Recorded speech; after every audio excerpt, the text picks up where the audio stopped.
happy to be here, guys. I flew all the way from Cebu, Philippines just for this. It's 10,000 kilometers.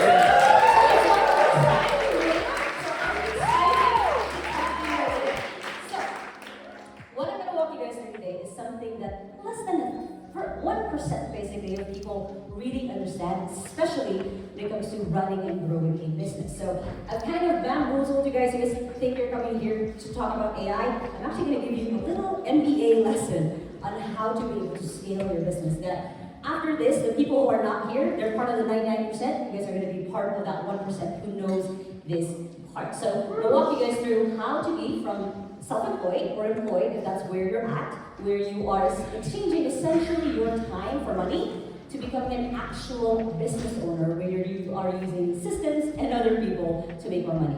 Now, the investor part, I'm not the person for that. It's where money makes money. There's other amazing speakers who have talked about this, but we'll focus on self-employed to business owner. So first of all, I'm Leanne, I'm an introvert. I will hide after this. If you guys say hi, I'm reading my Kindle, I will just keep walking away. So after this, I'm like not functioning anymore. But I am excited because I've actually been working remotely since I was 15 years old. That's 15-year-old Leanne right there. I started a blog, had other bloggers ask me to write for their blog. I figured out how to publish my own book when I was 18 years old. And I was even featured on a local magazine, like one of my favorite magazines in the Philippines, on how to be a video editor. So I took any and all gigs I could get to be learning essentially how to create content. So it is my jam. I'm an absolute nerd on it. And right now I'm help run 5 remote companies in the Cebu. So we have a book publishing company, we have a software development agency, we have my company, which is 2XU, which is the virtual assistant outsourcing agency. We also now have an AI co-outreach agency and the AI operations agency. So we've kind of grown and built, and these are some of my amazing people. This has grown since then. We haven't had a meetup in a while, but these are parts of the people that I love and I take care of. And the reason why I'm here, because I want to help them grow our business so I can pay them more and the cycle continues basically. So I've also been a content creator in the last 4 years now on how to work online, how to grow a business online. And I became an AI consultant basically about 3 months ago as well because I nerd out about AI. And I've basically spoken all over the world about what I love, which is growing remotely, growing other people remotely as well. So if you guys noticed, I did the pitch for the conference on there, so I can count Bulgaria as my 4th, well technically 5th country that I've spoken at. So I'm super excited to walk you guys through. Now, when I started becoming an entrepreneur, I got given the usual entrepreneur evolution of you get an idea, you get your first client, you get your first dollar from it, and then you get your first virtual assistant or an assistant for yourself, you build a team, then you have systems, and then you get to say that, hey, I'm successful, I've gotten to this point. But in reality, it looks like this, right? For entrepreneurs here, it's like an up and down, you get 10 clients in a day, and you lose 9 clients the next week. Or it's like, oh my God, I got 10 employees, and now all of them have been stolen by a competitor. Right? So that's kind of the reality of it. So for me, in the last couple of months, since AI came out, I've actually started creating content on how to use AI way back in December 2022 because I wanted to take people by the hand and teach them how to do it. And since then, I've kind of come up with the new entrepreneur evolution, where in the old ways, it's kind of crappy, it's kind of tiring. Your Fitbit or your Apple Watch will kind of count the steps going up, but I want it to be a more smoother transition going up to where it is that you want to go. So what it looks like is this. It's a little bit of a shorter path. So you have an idea, like, oh, I want to start this business. And then you go ahead and get your first client, your first dollar, like, oh, someone wants this business. Then you hire a virtual assistant, and then you use AI to grow and scale further before you even get to the team, the systems part, everything else. Basically, AI will help you become basically the scale you part of what I'm talking about, how you scale yourself with AI. So what a virtual assistant is and an AI assistant. So by the way, I've talked to different people. Who here has heard the term virtual assistant? Okay, so a lot of people. Just the people I talked to just didn't know what a virtual assistant was. About an AI assistant. Who's here heard of AI assistants? Okay, so I'll talk about the differences between the two. So first one is virtual assistant. They work remotely. They offer a variety of services and skills. They could be more of your admin virtual assistant, social media assistant, project management assistant, and they can be a generalist or a specialist. So for example, and I'll talk about her a lot, my assistant Honey is very much a generalist. She helps take care of me, the admin part of the business, and she also posts content for me on my social media. So she's kind of like everywhere at once. However, we do have a social media VA in my company. We have someone who does the video editing. So it's a lot of different types depending on what you need.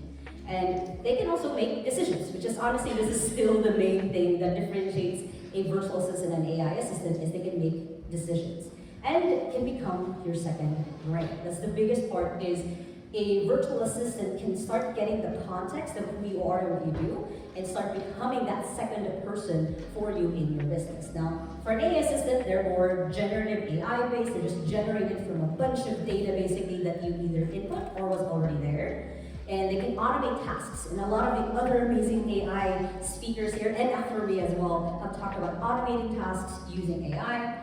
And of course, they're great at processing large amounts of data. If I gave my assistant my whole book and like of my life to read, it'll take her a couple of days. When it comes to AI, it'll take maybe a couple of minutes, maybe an hour to just read everything I've ever wrote in the last 5 years, basically. So that's essentially the biggest one. They can brainstorm a lot. They'll never really run out of ideas. It might repeat, but it'll never run out of it. And can create a lot of assets, which is how I've been using AI in the last couple of years, is I've used it to create a lot of assets in my business. So let's scale you with a virtual assistant and AI. And I love this GIF because it shows you exactly what I'm going to walk you guys through today. So when it comes to hiring a virtual assistant versus creating an AI assistant, first, you got to clear on task. 2, you got to document the tasks. And 3, you have to hire the right VA. Now, surprisingly, when you're creating an AI assistant, you got to be clear on task, you have to document the tasks, and then you have to make the right prompt. So what I'm going to walk you through today is essentially how to do each one of these, both sides on the VA side, if that's where you're going, and how to do it with an AI assistant. So, to start off, this is essentially what we'll be filling out, where when you're looking for the right tasks, you want to do 80-20 tasks, and I'll talk about that, of course. Create bulletproof systems, and then hiring basic and having your loyal second brain assistant. So first of all, I want to introduce you guys to a friend of mine. She was actually one of my very first clients when we were talking about, okay, we'll create a VA agency. This is Scarlett Avery. She's a best-selling author. Her book's a little bit spicy, so I don't really recommend for you guys to look her up, but she's a really good example for what it is I'm going to walk you through today. So when I first started talking to Scarlett, she had a never-ending to-do list. Who here feels that they have a never-ending to-do list? Like, it just keeps going on and on. There you go. So that was where she was at when we first started talking. So I was like, okay, Scarlett, we need to find your 80-20 tasks. So that is basically the scale you formula part 1, is you have to find out what are the things that you need to delegate and the things that you don't have to delegate. Because I've seen so many people try out virtual assistants, and the first thing to delegate is sales. Never delegate the first, your sales is the first thing. So we want to delegate the following things. So I've made this really cool quadrant. And by the way, I will give you guys the copy of the slides later on. But essentially, you want to look at the tasks that you've done in the last week, in the last month, in the last maybe even year if you can go back that far. And you want to look at how you feel about the task, like how specialized are you on this? Like, are you really good at it? Are you happy when you do it? And then the tasks that make you money. So on the tasks that you're the specialist of and then make you money, that is your zone of genius. That's basically where you are. So the next one is, if you're not the specialist in it, you're not really good at it, and you know it needs to get done in your business and makes you money, that's where your virtual assistant can come in. That's what I call essentially kind of your 2XU opportunity, where these are the first couple of things that you can give to a virtual assistant. Now, third one, if it's a really good task, but it doesn't really make you a lot of money, you have to systematize and delegate it to someone else. And then fourth is, if it doesn't really make you money and you're not really good at it, you probably should just assess and delegate. Delete it to make it off of your list. So, has anyone here heard of the Pareto principle? Perfect, love it. Everyone here is very smart. Okay, so the Pareto principle is basically, 20% of the things that you're spending on creates 80% of your results, but you still have to do the rest of the 80 to get the full 100. So, Basically, in health, 80% of your eating, 20% of your exercising. But that exercising helps a lot, but you still have to eat very well, basically. Happiness, purpose, fun, improving, persistence, and ideas. Prioritize the 80%, and the rest will fall into place.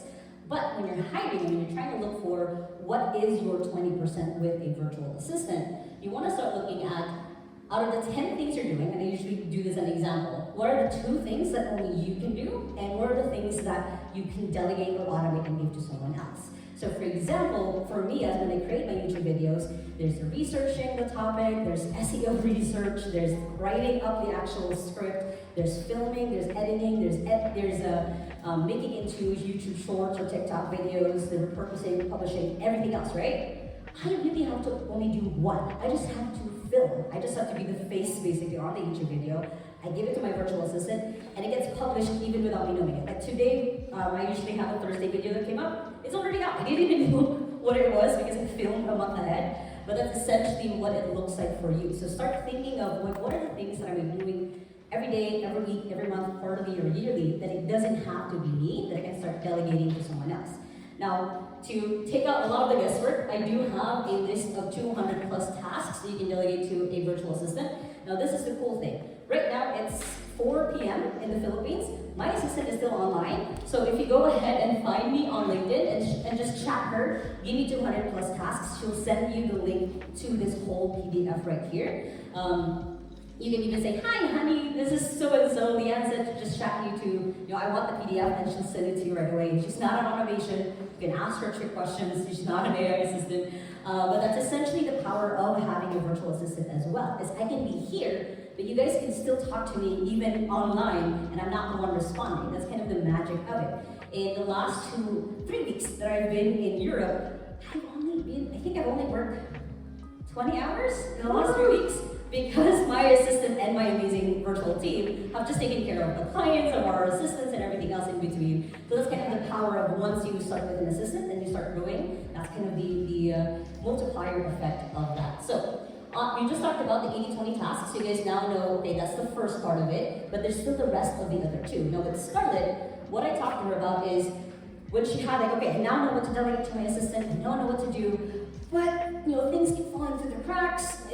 She's making social media posts that's weird, I don't understand it. So this is essentially where the system is broken. So as I talked to her, okay, we have to then create your bulletproof systems. And I always make this joke all the time, if your bulletproof systems is basically there. So in case your virtual assistant gets eaten by sharks, things can still keep running. So that's essentially what we talked about, which is the part 2 of the Scale You formula. It's first documenting, implementing, and going ahead and update. And what that looks like on a bigger view is when you're documenting, this is when you are writing down the tasks so you are aware of what you need to create standard operating procedures on, or documentation or assets. You then want to write down how you do it, or even record yourself doing it. And I know a lot of people have talked to, they use Loom, they use Vidyard, or they are on a Zoom call basically with a team that's recorded. So then you can go ahead and implement it, and test the document, and having someone else do the task. Now the ultimate test is if you had an 18-year-old intern come into your business, and they're able to follow that document to the end, and they're able to say, oh yeah, I did the same thing that you did, then you know that that document works. Because you don't want it to be where you're step 1 to 8, and you actually missed 6.5 because you do it really quickly. That's why it's really important that you do slow down, that you do start documenting. So other people in the business, you're not anymore the bottleneck, they can also do what you're doing. The last part is just updating, which is just checking the document every quarter, and then updating with shortcuts and tools. Because UI might have changed for the app that you're using. You might have found like, hey, we're actually not using this tool anymore. This is a cooler AI tool that we're using right now. So you need to do, like for us, we check it every quarter instead of our business, just because it makes it easier for us to delete as well processes that aren't relevant anymore. So then it will start to look like this, basically, where you have gears, and it's not anymore that the people are the gears. It's not the people anymore running it. It's the system working with the people to keep everything else running in between. So that is essentially the second part of the Scale You formula. Is now we have the 80-20 tasks and the bulletproof systems, and when you have those 2 and you don't have the last one, you only really have unrealized profit potential because you're still doing everything on your own by yourself. So that was the same case with Scarlett. is she kept doing it. She had tasks, she had systems, but people kept quitting on her. And it was like, oh my God, I can't do this. This is not the thing I want to do. People kept leaving me, people kept quitting. So I thought, okay, calm down. Then walk you through the third part of the Scale You formula, which is basically building loyalty with your virtual assistant. Now, who here has hired a virtual assistant, out of curiosity? Okay, amazing. And who here has sadly not ended things well with them? Okay, thank you for your honesty. So that's a common thing when you start hiring employees, not just a virtual assistant, is sometimes it just doesn't work out. So the main thing is to put in intentionally that you want to build loyalty with your virtual assistant. Right? What that looks like, the first part is just check on them. Literally just have regular meetings with them to see where they're at. Like for me, I have, usually if I'm not on stage, I have my daily syncs with my assistant every 9 a.m. We go through what we've done, what's the focus for today, what she needs from me. And then every week we have a weekly check-in to see where all the projects are at, and the monthly is a retrospective of what we did last month and what we're doing within the next month. And that's on the clock. Like if, like today, because it's 4 p.m. right now in the Philippines, she does async with me, so just chats me and then I chat her back on what I need from her. So that's kind of the good way that we are always in the same wavelength, no matter where I am. And the second is honestly just care about them, just kind of, just ask them these 2 questions of like, hey, how are you doing? Do you need anything? It's just kind of checking in on them, like really checking in on them to see where they're at and how they're doing. And it could be asking them, like, if you have a virtual assistant from the Philippines, asking like, hey, how's your dad? How's your mom? What's your fiesta? Can I come? Can I fly over all the way from here to the Philippines to just have a fiesta with you? Just building that relationship back and forth. Because in reality, that is how you have a second-rate assistant. Is you have someone that you build this relationship with. They know your goals. They know where you're at. They know your bottlenecks, so they can support you on those bottlenecks as well. So it becomes also this magnet. The cool thing is with my assistant, she has referred 4 other virtual assistants for our clients in the business, just because loyalty kind of is a magnet for a lot of people. Then you have good people recommending other people, and I know this one person where his whole team is basically a family. Like he hired the wife first, and the wife referred the husband, and the husband referred their kid, and the kid referred their best friend's kid. So it was this whole thing, and these are really good people because basically they want to make sure that they're also doing a good job, that they're not going to embarrass the person that they just referred. So that also kind of builds out that kind of community that you have as you are building loyalty with them. So this is now essentially the completed look of what the Scale You formula looks like. If you have the right tasks, systems, and loyal second-rate assistant, you have Scale You. However, if you only have the tasks and the assistant, it's kind of a little bit chaotic profits because you don't have the systems to support it. If you had the bullet of systems and the assistant, but you don't know what to work on, that's 80-20 tasks, then you're efficient but not effective. You're not really working on the right things, and of course, again, if you have all 3, that is Scale You. And that essentially, right now, if you're a solopreneur, an entrepreneur, you have never hired a virtual assistant before, you can start looking at this of like, oh, I can put my assistant working here, we can build the system here, we can go ahead and hire their sister or their sister's sister-in-law to be able to support other parts of the business as well. Now, with Scarlett, she came back to me. She's like, years later, she's like, Leanne, she's now overwhelmed. She's not where I was when I started. I don't know how to fix this. My assistant is basically like running like a headless chicken. So I was like, okay, let's calm down. Let's try to figure out how to do this. And basically, this is where creating AI assistants come in to empower assistants and employees. And this is something that I'm currently passionate about. A lot of people teach you on how to use AI yourself, how to use it for your business, but I'm passionate about helping employees understand how to use AI the right way so that it can actually empower them and use it. So for our virtual assistants at 2XU, they're all trained on it. One of the first things that they go through in the first week is my AI training. I basically made a mini course for them to understand and go through so they can do this. And essentially, AI assistants can be trained in your brand, voice, and style. And a lot of people will talk to this about, like grabbing all of the content you made in the last couple of years and then teaching Claude or ChatGPT how to use it. There's also constantly learning and improving. So if they give you the wrong output, you can just give it feedback without someone crying on the other end of the screen. That's sometimes when you give feedback to someone. And they're also available 24/7 without breaks or holidays, which is usually 2 a.m. I'm on my ChatGPT. I'm like, oh my god, I need to have this idea. So it's a little bit easier because I don't have to feel like I'm bothering someone at 2 a.m. And it's scalable to meet your growing business needs. Unlike if you were hiring a virtual assistant, like for example, actually went through this last year where we had 10 clients in a week, and I'm like, oh my god, we have to hire. So it takes a process to hire. Versus for AI assistants, for most of the time, you can go ahead and just scale the AI assistants that you're creating. And they can be created by anyone as long as you're creating a system to win. So, examples of AI assistants, and I'll go through them hopefully relatively quickly. There's social media copywriter, email marketer, customer service assistant, HR manager for the very uncomfortable letters they have to write to employees, contract writing, event planner, SEO consultant, sales messenger, and newsletter writer. So all of these assistants we've created inside of my business because it was fun, it was an experiment. We wanted to create as many AI assistants as we could, and these are the main examples and the main ones that a lot of our other assistants have also gotten to their clients. Oh, last one is the SOP and workflow specialist. So hopefully I'll breeze through this of how to create an AI assistant with the WOW method. So the WOW method is just a framework I created to make it easy for people to remember how to first prompt on ChatGPT, which is giving it who you are, what you do, who you work with, the output you need from ChatGPT, and just asking it, are you ready? And then how you want it done. So this is just the first prompt, and what that looks like is essentially this. So I am an AI consultant for business coaches and consultants. I need you to ask as a content specialist, be an expert. I need you to create, what I needed from it. Are you ready? And then using bullet points. And then that's essentially it. I'll go back because and then essentially creates exactly what I asked from it. So then on the skills profile within this AI assistant, it's freeing up your VA from doing repetitive tasks, becomes your VA's brainstorm and problem solving buddy, your VA's spelling and grammar checker, and the first draft creator for content and any documentation you need. On the bullet persistence side, map out the SOPs. So you can ask ChatGPT, what SOPs do I need in my business?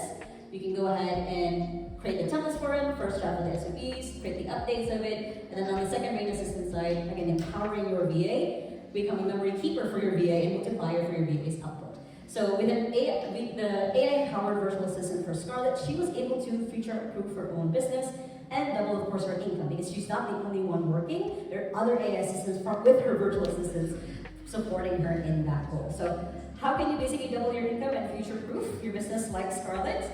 It's basically what I talked about earlier of getting clear on tasks, documenting your systems, and hiring the right assistant, and then making the right prompts.